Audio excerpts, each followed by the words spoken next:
आज मैं आपको this is my first mythology channel. और ये जो हिंदू माइथोलॉजी जो होली टेल हैं ये देवदत्त पटनायक से प्रेरित है। देवदत्त पटनायक जो प्राचीन भारतीय धर्मशास्त्रों के आख्यानकर्ता और लेखक हैं। तो यहाँ मैं आपको जगन्नाथपुरी के जगन्नाथ मंदिर के बारे में एक कहानी बताना चाह रही हूँ। और इस कहानी का नाम है कि जो अधूरी मूर्ति है वो हमको ये बताती है कि कोई भी परफेक्ट नहीं होता, कोई इम्परफेक्शन कहीं ना कहीं रहता है। तो ये हिंदू माइथोलॉजी की होली टेल्स हैं। क्या हुआ था कि जगन्नाथपुरी में, जो कि उड़ीसा में है, सभी को पता है कि वहाँ पर कृष्ण भगवान जो हैं वो अपनी बहन सुभद्रा और भाई बलराम के साथ वहाँ पर उनकी मूर्ति लगी हुई है। लेकिन इसके बारे में एक बहुत ही सुंदर कहानी है कि क्या हुआ था कि कुरुक्षेत्र में, सभी को ये पता है कि कुरुक्षेत्र का युद्ध हुआ था, महाभारत का युद्ध हुआ था। और उस महाभारत के युद्ध में पांडवों की जीत हुई थी, कौरवों की हार हुई थी। और कृष्ण भगवान ने अर्जुन के सारथी के रूप में इस युद्ध में बहुत ही महत्वपूर्ण भूमिका निभाई थी। लेकिन साथ ही साथ उनको गांधारी का श्राप भी लगा था कि आपका पूरा जो वंश है वो समूल नष्ट हो जाएगा। तो यहाँ पर जो श्री कृष्ण भगवान है, तो वहाँ कुरुक्षेत्र के युद्ध के लगभग 36 साल बाद जरा नामक एक शिकारी जो है उसके वाण से कृष्ण भगवान जरा नाम के शिकारी ने उनके वाण से कृष्ण भगवान बुरी तरह से घायल हो गए थे।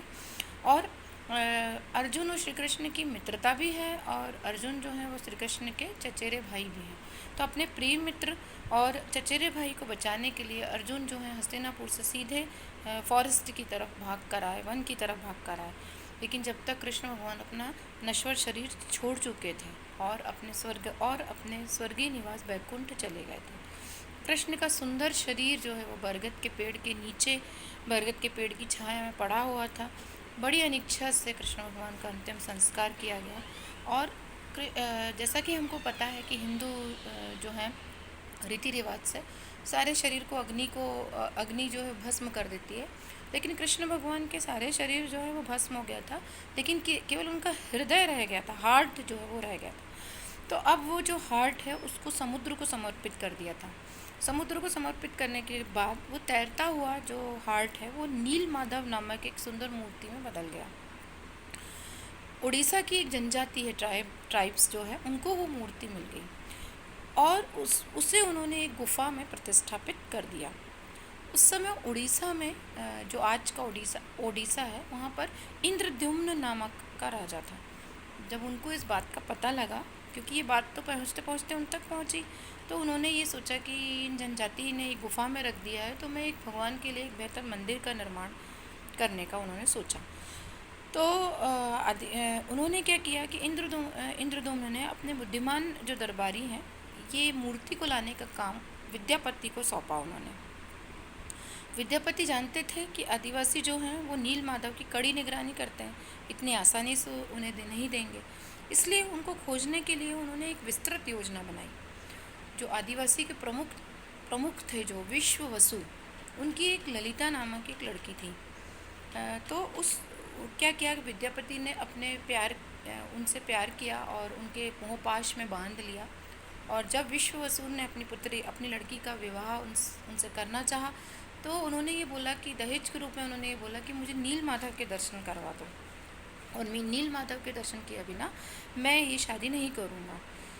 तो अपनी बेटी की खातिर अनिच्छा से विश्व वसु ने ये मान गए इस चीज़ को। लेकिन उन्होंने भी एक शर्त रखी कि मैं उस गुफा में ले जाऊंगा, लेकिन तुम्हारी आंखों पर पट्टी बंधी रहेगी। आंखों पर इस तरह से आंखों पर पट्टी बांध कर उनको उस गुफा में ले जाया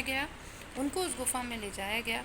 लेकिन जो विद्यापति थे वो बहुत ही बुद्धिमान थे, तो उन्होंने किसी तरह से उस रास्ते को पता लगा लिया। और जब वो वापस वहाँ पर गए इंद्रद्युम्न के राज्य में, तो वहाँ राजा को उन्होंने उस गुफा का रास्ता बता दिया।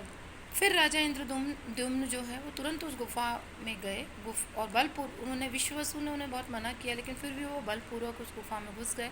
और उन्होंने जैसे ही लेकिन वो उस गुफा में घुसे, तो वैसे ही वो मूर्ति जो थी, जो वहाँ पर रखी थी गुफा में, वो अदृश्य हो गई। अब विश्ववसु ने तो मना किया था, लेकिन इंद्रद्युम्न माने नहीं। तो अब इंद्रद्युम्न को जब मूर्ति अदृश्य हो गई, तो उन्हें अपनी गलती का एहसास हुआ। फिर इंद्रद्युम्न के मन में तो बहुत इच्छा थी भगवान की मूर्ति बनाने की, तो तो नील माधव ने उनको भगवान ने उनको सपने में दर्शन दिए और कहा कि एक समुद्र के किनारे एक लकड़ी का लट्ठा मिलेगा तुम्हें। तो समुद्र के किनारे उनको एक लकड़ी का लट्ठा मिला और उस लट्ठे को उन्होंने तराशने के लिए राजा ने शाही कारीगरों को सौंप दिया। लेकिन वे शाही कारीगर उसको तराश नहीं पाए। तब एक दिन एक बूढ़ा आदमी राजा के पास आया और उसने बोला कि वह उसे तराश कर भगवान की प्रतिमाओं का में बदल सकता उस लकड़ी के लट्ठे को। लेकिन शर्त उसने ये रख दी बूढ़े आदमी ने कि मैं एक बंद कमरे में काम करूँगा और मेरे कमरे में कोई भी व्यवधान नहीं आएगा। राजा मान गए और बूढ़े आदमी ने उस लकड़ी के लट्ठे के साथ अपने आप को एक कमरे में बंद कर दिया। बहुत दिन बीत गए, कई दिनों तक काम होता रहा तो राजा जो थे वो अधीर हो गए और एक बार अधीरता में उन्होंने उस कमरे का दरवाज़ा खोल दिया। जैसे ही दरवाज़ा खोला तो वो बूढ़ा आदमी ना होकर वो तो देवताओं के शिल्पकार विश्वकर्मा थे जो उन मूर्तियों को तराश रहे थे। तो उनको देखते ही विश्वकर्मा अदृश्य हो गए और वो जो मूर्तियाँ हैं वो अधूरी रही, क्योंकि वो उन अधूरी मूर्तियों को रंग करने का काम कर रहे थे, तो वो मूर्तियाँ अधूरी रह गई। इंद्रद्युम्न ने वो उन अधूरी मूर्तियों को ही अपने मंदिर में प्रतिस्थापित कर दिया। ये मूर्तियाँ लकड़ी की बनी हैं और ये हर 12 साल में इन मूर्तियों को बदल दिया जाता है। लेकिन ये अधूरी मूर्तियाँ हमको ये याद दिलाती हैं कि इस पृथ्वी पर कोई भी परिपूर्ण नहीं है।